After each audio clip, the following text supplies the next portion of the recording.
Hello, everyone. Welcome to Barca News. It is November 19th, 2025, and Barcelona have received the first offer for Ter Stegen. Also, Barcelona have been handed a boost in the race for Grimaldo. And finally, the signing of Asllani is currently in jeopardy. We have a lot to discuss, so let's begin.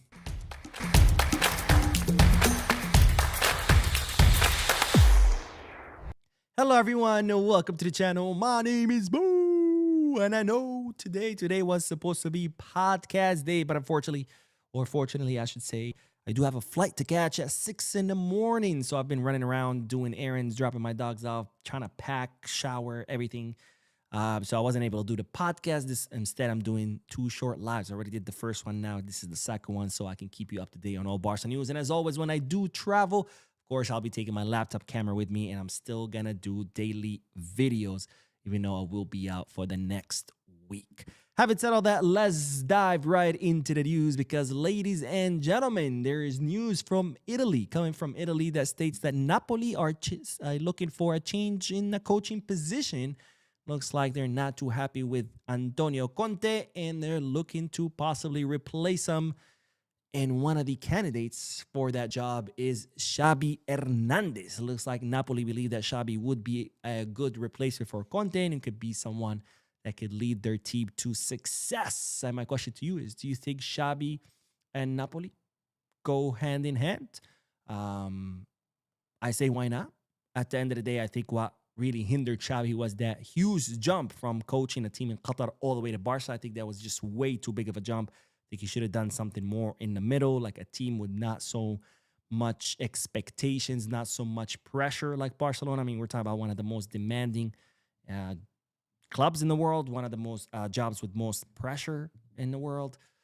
So maybe a team like Napoli, or maybe even a team in a lower tier league, like maybe, and when I say lower, I don't mean lower tier, maybe like the Dutch league or the Portuguese league could be good for Xavi to kind of like, continue learning, continue growing. But anyways, let me know you guys' thoughts. What do you think about Xavi coaching Napoli?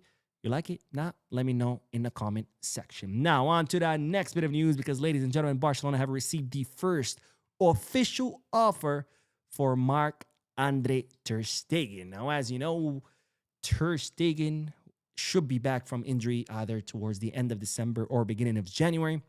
And given that the World Cup is right around the corner, Ter Stegen wants to start for the German national team. And as such, he will need to play minutes that he will most likely not find here at Barcelona with the signing of Joan Garcia. So one good option for him would be, of course, to leave, whether it be on loan or permanent transfer, in search of those minutes so he can, finally, for the first time ever, lead Germany in a World Cup. And well, one of the many clubs that are interested in him have made an official offer. This is the first official offer that's been made, because plenty of clubs have been calling his agent, trying to figure out what's going on.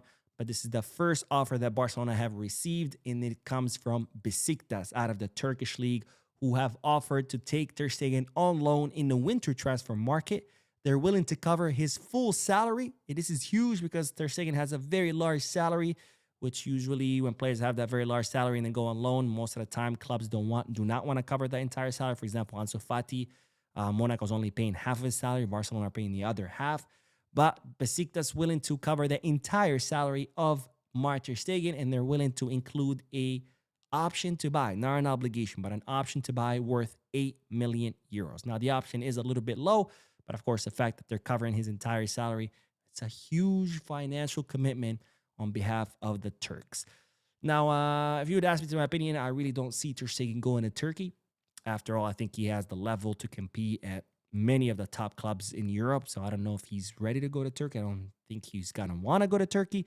But nonetheless, the option is there if Ter Stegen is serious about getting minutes, because as we've been hearing in Germany, Nagelsmann, he's not going to start Ter Stegen if he doesn't play a single minute from here until the World Cup. And in fact, there's even talks about, the German national team sporting director trying to convince Neuer to come out of international retirement. They're looking at other options. Ter Stegen is serious about leading Germany in the World Cup. He's going to have to look for minutes. somewhere else. Now, speaking of Germany, let's move on to the next bit of news because Barcelona have been handed a boost in the race for Alex Grimaldo. Now, as I mentioned in a previous video, Barcelona are now considering the possibility of signing a left back in the summer because Barcelona are not happy with the performance of Balde. They believe that it's due to lack of competition. And even though, Gerard Maldini has done his job, has been adequate, of course, he's not someone that can compete with Balde because Balde is much, much more talented. So they're looking to bring someone with more experience, someone who can actually, put pressure on Balde. And one of the options that they are considering is Alex Grimaldo, the former Barcelona Academy, 30 years old, left back currently at Bayer Leverkusen. His contract expires in 2027, and he has offered himself to Barcelona several times in the past. He's also offered himself to Real Madrid. But anyways, and while the boost is that the other club interested in Grimaldo is Bayern Munich. However, Bayer Leverkusen are not in favor of offloading Alex Grimaldo or any more players to Bayern, their direct rival. So they would much rather negotiate with a team from outside of Germany. And that, of course, opens the door to Barcelona to be able to negotiate with Bayer Leverkusen and also to be able to negotiate a better price since, the other alternative is Bayern. And, well, Bayer Leverkusen don't want to offload to Bayern. Now, I really hope Bayern, come on, offer all the money in the world for Grimaldo because I do not want him at Barcelona. Anyway, speaking of Bayern, let's move on to that next bit of news because the signing or the possibility of signing Fisnik Asllani is currently in jeopardy because Bayern Munich. Now, if you don't know who Fisnik Asllani is, we've talked about him in previous videos.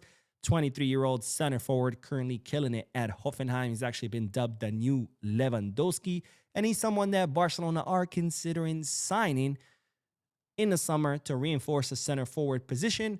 And well, the bad news is that Bayern Munich are also interested in Fisnik, and in fact, they've already started making moves. It seems that Bayern Munich have already reached out to Hoffenheim. They are in talks with Asllani's club to try to offer around 20 to 25 million euros to take Fisnik Asllani come this summer transfer market, or who knows, maybe even in the winter. So Bayern Munich already making moves. And well, if Barcelona do not, then most likely Asllani will end up at Bayern. Or even if Bayern, start offering more money, and again, most likely he will end up there because Barcelona are in no financial condition to enter into bidding wars with any club, especially not Bayern Munich, who have very deep pockets. Now, let's end today's video with the news that, ladies and gentlemen, Mastantuono has made Madridistas cry. He has caused them to shed more tears. Now, Mastantuono was doing an interview where he was being compared. They were talking about, there's always the Messi versus Cristiano Penaldo, kind of like comparison / race, Barca with Messi and Penaldo with Madrid. And he's like, what do you think about the fans now starting to compare you with Lamine Yamal? And well, this is what Mastantuono had to say. And a lot of Madridistas are not going to like this because Mastantuono said, I don't like comparisons. It's always nice to have rivals with the level of Lamine Yamal or Barca or the Spanish national team. It's always a motivation, and hopefully it will be like that for a long time. And then he was asked direct to the point, are you better than Lamine? Like, who's better, you or Lamine? And he straight up said, today, Lamine is better. He is showing an incredible level. He is in an incredible moment. I just arrived in Madrid. I'm in a process of adaptation that I hope will be quick. I hope I can pick up the rhythm of Europe soon and that it will be a long story to tell and with many games. So Mastantuono straight up saying, no, Lamine Yamal is better right now.